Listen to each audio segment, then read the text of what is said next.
지난주에 우리가 초대교회의 행정에 대한 하나님이 원하시는 바를 말씀으로 받았습니다. 당장에 적용할 수 있는 그런 말씀은 아니죠.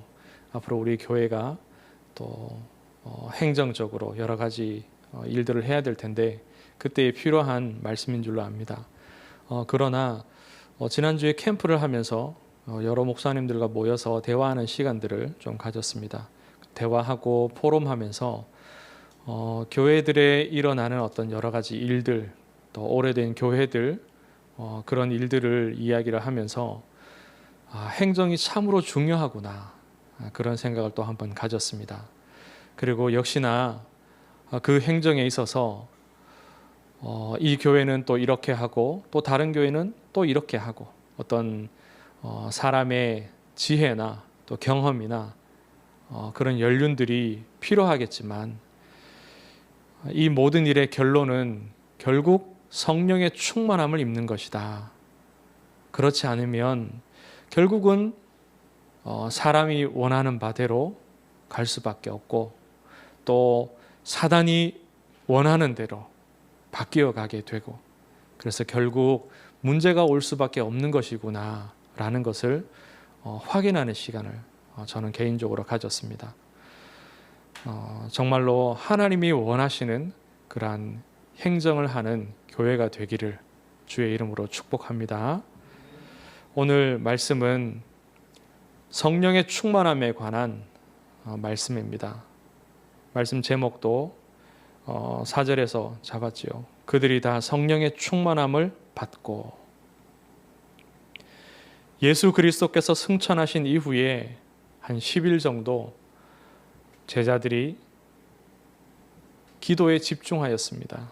마가다락방에 모여서 함께 그렇게 기도했지요. 그리고 오순절 날이 이르렀을 때에 드디어 예수님께서 약속하셨던 성령이 임하게 됩니다. 성령이 임할 때에 초자연적인 그러한 일들도 동반하여서 일어났습니다. 2절 3절에 보니까 하늘로부터 급하고 강한 바람 같은 소리가 있어 소리도 들렸고요.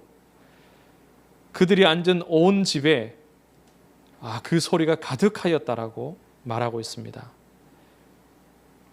마치 불의 혀처럼 갈라지는 것들이 그들에게 보여 어떤 현상이 그들의 눈에 보이기까지 하였습니다.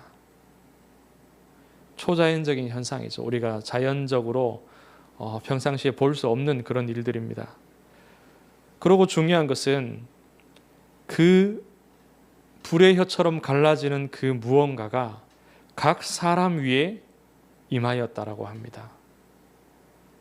그리고는 성령의 충만함을 받았습니다. 그 현상이 성령의 임재와 관련된 것이고 개인에게 그 성령께서 내주하시는 역사, 충만히 임하시는 그 역사와 관련된 현상이죠. 우리의 귀에 들리고 또 눈에 보여지는 어떤 표면적인 변화보다 더 중요한 것은 이때의 제자들에게 일어난 변화입니다. 내면에서도 일어나고 그 현장에서도 일어난 중요한 변화입니다. 보이고 들리는 것보다 더 중요한 하나님의 일이 그 현장에서 그 개인들에게 일어났습니다. 첫째, 눈에 보이는 변화가 또 있었습니다. 개인에게 충만히 역사하시는 성령으로 말미암아 일어난 눈에 보이는 변화입니다. 처음 있었던 불의 혀와 같고 또 급하고 강한 바람 같은 그러한 우리가 듣고 볼 수 있는 그런 변화 말고요. 성령의 충만함을 입은 제자들에게서 보여지는 첫째 변화는 그들의 상태가 변하였습니다. 얼마나 어떻게 변화했느냐? 그 변화를 두고서 그 예루살렘에 모여 있던 사람들이, 여기 마가다락방에서 기도하는 사람들이 아니죠. 다른 사람들이 그들을 보기를 13절에 보면 그들이 새 술에 취하였다, 이렇게 말했습니다. 마치 술에 취한 것처럼 이들이 황홀한 상태에 기분이 달라지고 아주 환희를 느끼고 아주 즐거워지며 기뻐하며 황홀한 어떤 무언가에 취해 있는 것 같은 그러한 상태로 보여진 겁니다. 그들 안에서 그러한 변화가 있으니까 외적으로 그런 모습들이 드러난 거겠죠. 무언가에 깊이 빠져든 것 같은, 도취된 것 같은 그러한 것으로 보여졌습니다. 둘째로, 이 제자들의 원래 가지고 있었던 그 능력이 하나님의 것으로 바뀌어졌습니다. 이들이 성령으로 충만하여지고 난 이후에 4절에 보니까 다른 언어들로 말하기를 시작하니라, 이렇게 말씀하고 있습니다. 이 마가다락방에 모였던 그 120여 명의 제자들은요, 대부분 유대인들입니다. 유대 본토에서 생활하고 있던 사람들입니다. 거기에서 나고 자라고 생활을 하고 있는 사람들이죠. 그리고 또 그들 중 대부분은 갈릴리 출신이라고 우리가 보는 것이 합당합니다. 그렇다면 유대 본토 밖에 있는 여러 언어들을 구사할 수 있는 능력이 안 된다는 거죠. 많으면 물론 이중 언어를 사용할 수도 있을 겁니다. 이 당시에 이 지역에 사는 사람들이 자기 말 외에 하나 정도는 말하거나 알아들을 수 있었다는 겁니다. 그렇다 하더라도 이렇게 다양한 언어들로 그들이 말하는 것은 어렵고 불가능한 일입니다. 창세기 3장 이후에 인생이 하나님을 떠나고 이것도 모자라서 창세기 11장에 보면 하나님을 대적하여서 바벨탑을 쌓습니다. 그리고 그 일에 대한 결과로 하나님이 이 사람들의 언어를 나누었습니다. 그리고 이 사람들은 말이 통하는 사람들끼리 흩어지게 되죠. 하나 되지 못하고 나뉘고 분쟁하는 삶을 살게 되었습니다. 그런데 성령으로 충만하여지니까요, 배우지도 않은 언어를 말하게 됩니다. 창세기 3장, 창세기 그 11장에 그 이후에 인생의 제약을 넘어서게 된 겁니다. 언어의 제약이죠. 베드로의 설교가 사도행전 2장에 쭉 펼쳐집니다. 이 베드로의 설교의 내용을 한번 읽어보십시오. 베드로가 마치 제가 이 말씀을 준비하듯이 미리 준비하고 원고를 미리 작성하고 그렇게 한 것이 아닙니다. 성령의 충만한 베드로가 즉시로 사람들 앞에서 이 말씀을 증거하고 있는 겁니다. 그런데 이 말씀의 내용들 한번 보십시오.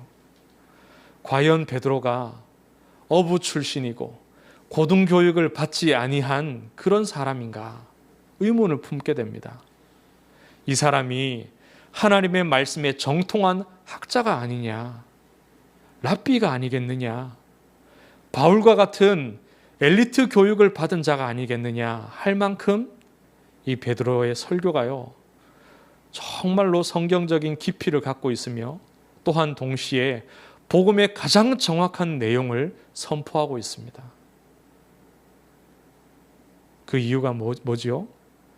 성령의 충만함을 인한 것입니다.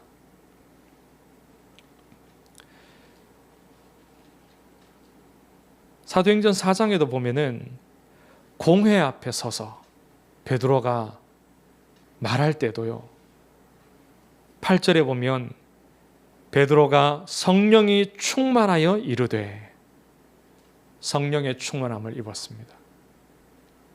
평상시에는 두려워하고 염려하고 피하고자 하는 그런 마음들이 베드로에게 있었는데, 베드로에게 하나님의 성령이 충만히 임하니까 무지했던 자기의 수준을 넘어서고 두려워하고 무서워하고 도망가고자 하는 자신의 그러한 모든 상태도 넘어서게 되는 것입니다. 성령에 충만하면 우리가 가지고 있던 본래 사람의 그 능력을 넘어서게 됩니다. 하나님의 것으로, 하나님이 원하시는 수준으로 바뀌어지는 것입니다.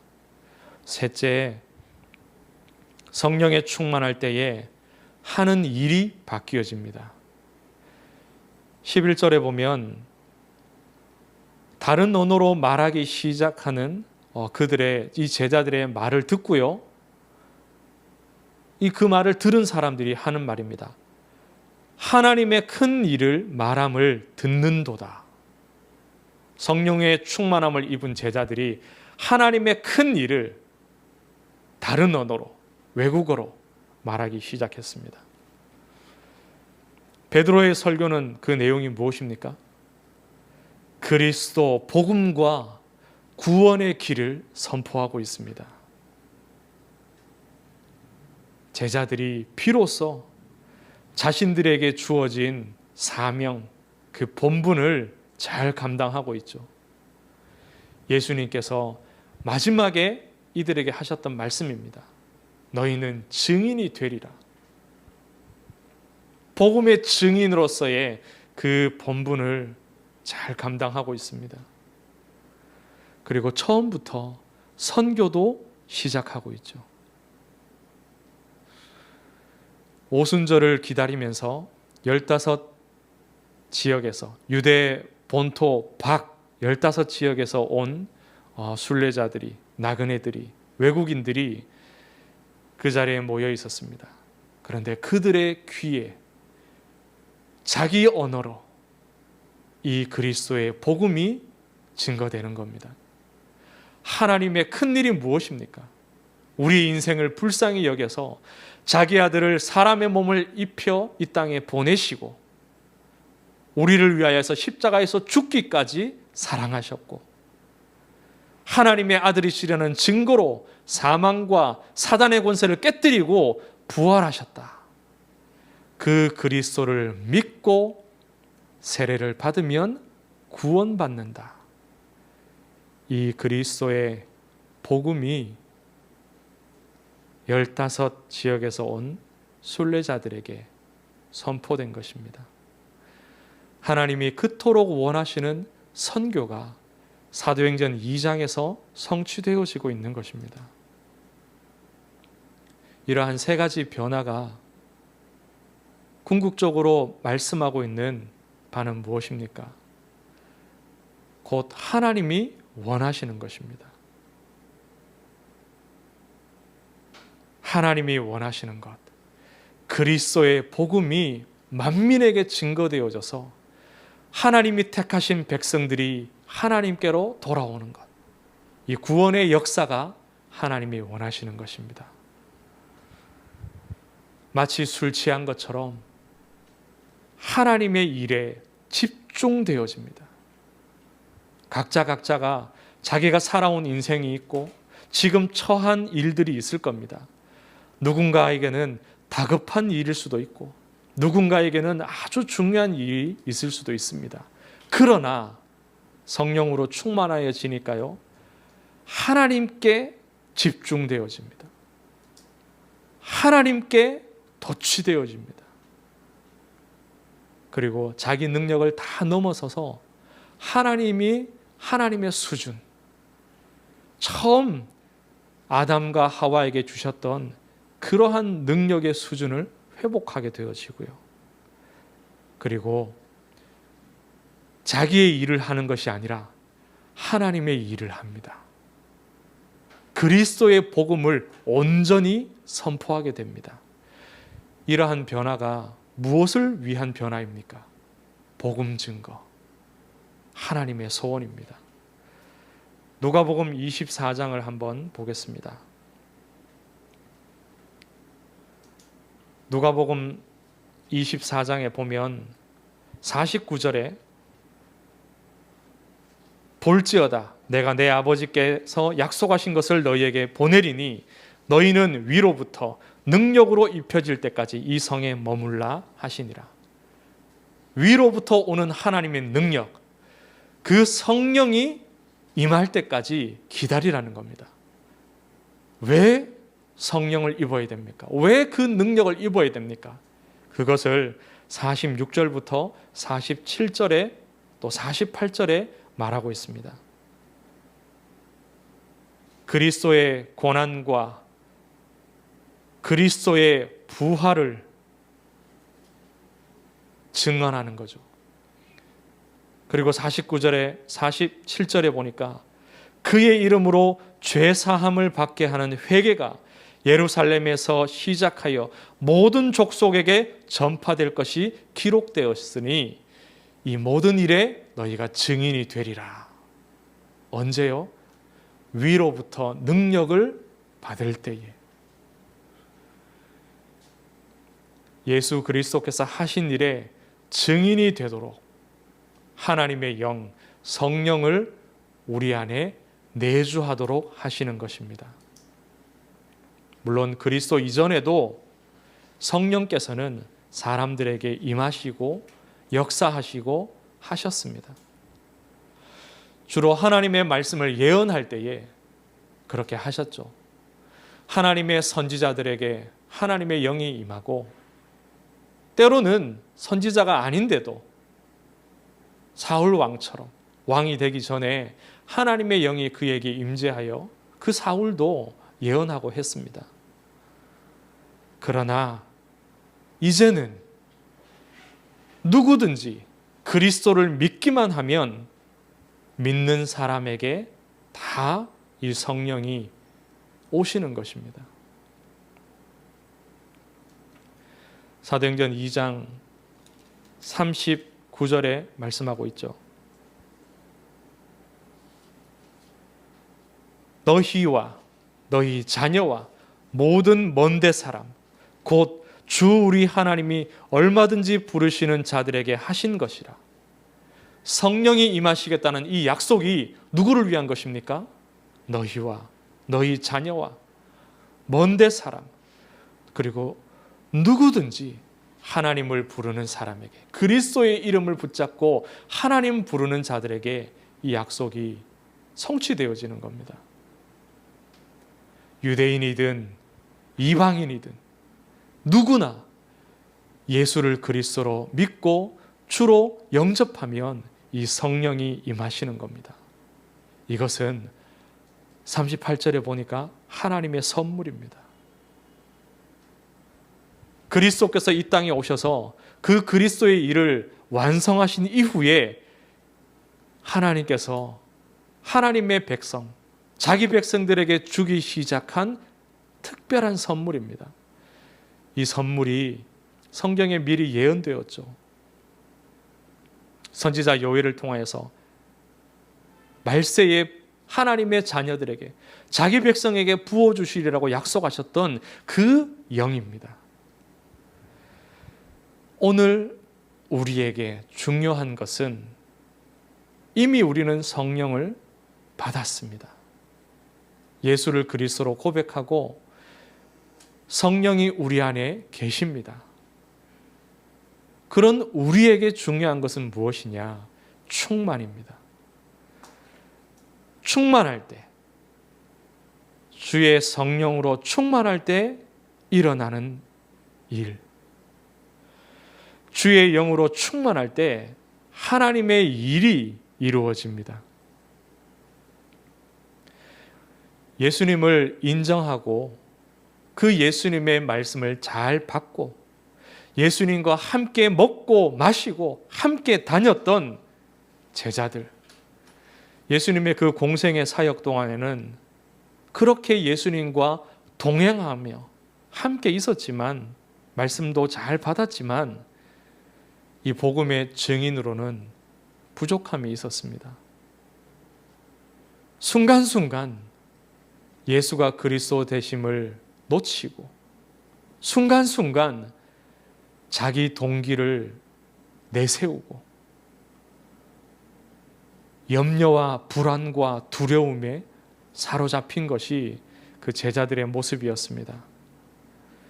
여전히 그들은 율법주의와 선민의식에 빠져 있었고 동기와 욕심을, 두려움과 염려를 떠날 수가 없었습니다. 예수님과 함께 있었음에도 불구하고요. 예수님의 기적을 보고 또 인정하고 감사와 찬송을 하나님께 돌리면서도 그랬습니다. 무엇을 말합니까? 우리의 힘으로는, 사람의 힘으로는 복음의 증인되는 그 삶을 살 수가 없습니다. 복음을 말할 수도 없고 불신자들로 하여금 복음을 듣게 할 수도 없습니다.